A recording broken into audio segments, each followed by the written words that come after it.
जय गणेश गिरजा सोन मंगल मूर्छन का था तुम देव वरदान जय गिरजा पर दीन दयाला सदा कर संतन प्रतिपाला भाल चंद्रमा सोहनी के कानन कुंडन नागपन के अंग गौर सिंह बहाय मुंड मालता छाल लगाए बस्त काल बागंबर सोए सबको देखना छवि को देखे नागमुल मोह मैं नमात की है दुलारी बाम मंग सो हच्छम नारी कर त्रिशूल सो हच्छा भारी कर सदा शत्रुधनकारी नंद गण सो कैसे सागर मत कमला जैसे कार्तिकेय श्याम गणाऊ या चप्पो कहीं चांद का देवन जब वहीं जाय पुकारा तब वहीं दुप्रभु हमने आरक किया उपद्रव तारक भारी देवन सब मिल तुम पराना ना पटाओ लो निमेश में माँ गिराओ आप जलंधर सुसंगारा सुयस मार भी संसारा त्रिपुरा संसार निजमाए सपै कृपा कल दिन बचाई किया था पर गिरफ्तारी प्रो प्रतिज्ञा तास्वरी दानन में तुलसो को नाय सेवक तू कर सदाए वेद नाम में मैं तब काई अखत अनत भेद न पाई प्रगति उधन मंत्र जाला जरा सो भय बयाला किंदर तक सहाय नीलकंठ नाम काय पूजन रामचंद्र जब की न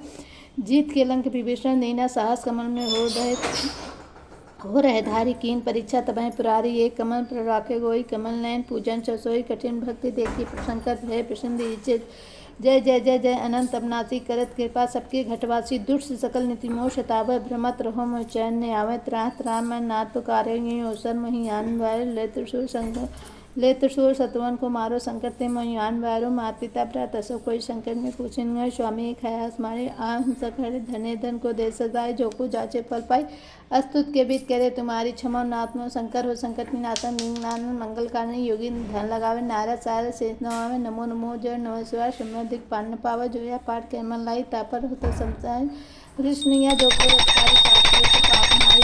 इच्छा कर सोए निशा से प्रसाद हुए पंडित तुरंत सेकुला ध्यान पूर्वक होम करा तुरंत शिवित के हमेशा तन्ने टाके रहे क्लेशा धूप दीप नववेद चढ़ावे शंकर सम्मुख पाठ सुनावे जन्म जन्म के पाप न सामे अंत धाम शिवपुर को पावे कहे अयोध्या आसमारी जान सकल दुख हरो हमारी नित्य प्रातः ही पाठ करो 40 तुम्हें मनोकामना पूर्ण करो जगदीश मक्ष संवत्सर सजान अस्तु 40 में पूर्ण कीन कल्याण।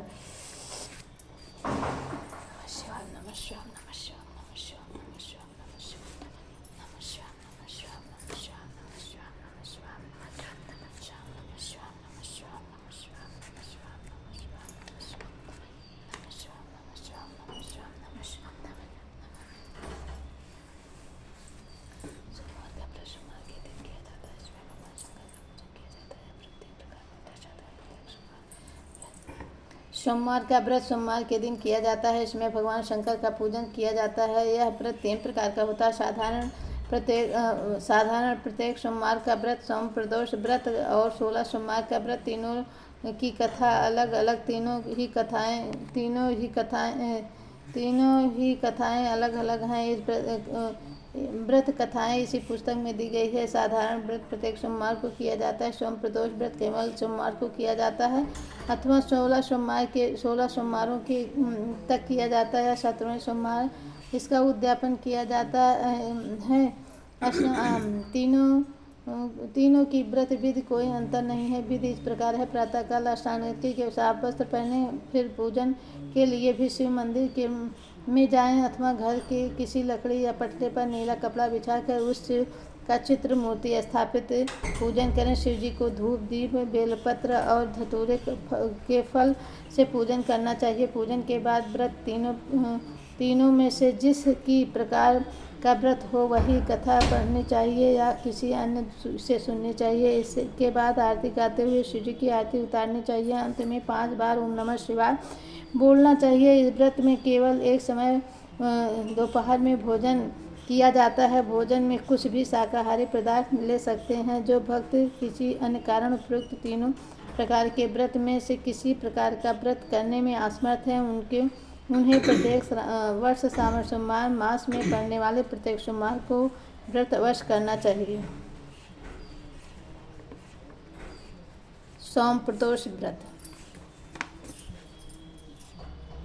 प्राचीन काल में विक्रम नगर में एक ब्राह्मणी अपने पति की अचानक मृत्यु हो जाने से निराधार हो गई और जीवन यापन करने के लिए भिक्षा मांगने लगी। वह सुबह अपने पुत्र को साथ लेकर भिक्षा मांगने निकल जाती और शाम को तक वापस लौट आती थी। भिक्षा में जो कुछ मिलता उसी से उसकी गुजर हो जाती। ब्राह्मणी ऋषि की आज्ञानुसार सोम प्रदोष व्रत भी किया करती थी। एक बार उसे मार्ग में विदर्भ देश का राजकुमार मिला। शत्रुओं ने उसके पिता राजा सत्यार्थ को मारकर उसे राज से निकाल दिया, जिस कारण वह मारा मारा फिरता। ब्राह्मणी उसे अपने घर ले आई और उसका राज्य से निकाल दिया था, जिस कारण वह मारा मारा फिरता था। ब्राह्मणी उसे अपने घर ले आई और उसका भी पालन पोषण करने लगी। उस राजकुमार की ब्राह्मणी के पुत्र से मित्रता हो गई। एक दिन राजकुमार और ब्राह्मण कुमार दोनों वन में घूमने गए थे।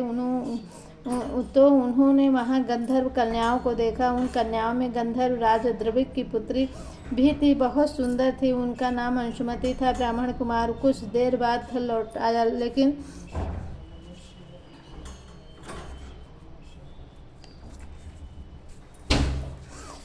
राजकुमार अंशुमति के साथ देर तक बातें करता रहा। अगले दिन अंशुमति राजकुमार को अपने माता पिता से मिलाने गई। कुछ दिन पश्चात अंशुमति के माता पिता ने अपनी पुत्री का विवाह राजकुमार के साथ कर दिया। बाद में राजकुमार ने गंधर्व की सहायता से उनकी सेना को साथ लेकर विदर्भ देश पर आक्रमण कर दिया, शत्रुओं को खदेड़ दिया और अपना अधिकार कर लिया। उस राजकुमार को राजा बनने के बाद भी अपने मित्र ब्राह्मण कुमार की याद रही और उसने उसे अपना मंत्री बना लिया। इस ब्राह्मणी के समस्त दुख नष्ट हो गए। अर्थात में उस ब्राह्मणी के सोम प्रदोष व्रत करने का ही फल है। सोम प्रदोष व्रत करने वाले सभी व्यक्तियों पर श्रद्धालु भगवान शिव कृपालु होते हैं और उनकी समस्त मनोकामना पूरी होती है। बोलो शंकर भगवान की जय।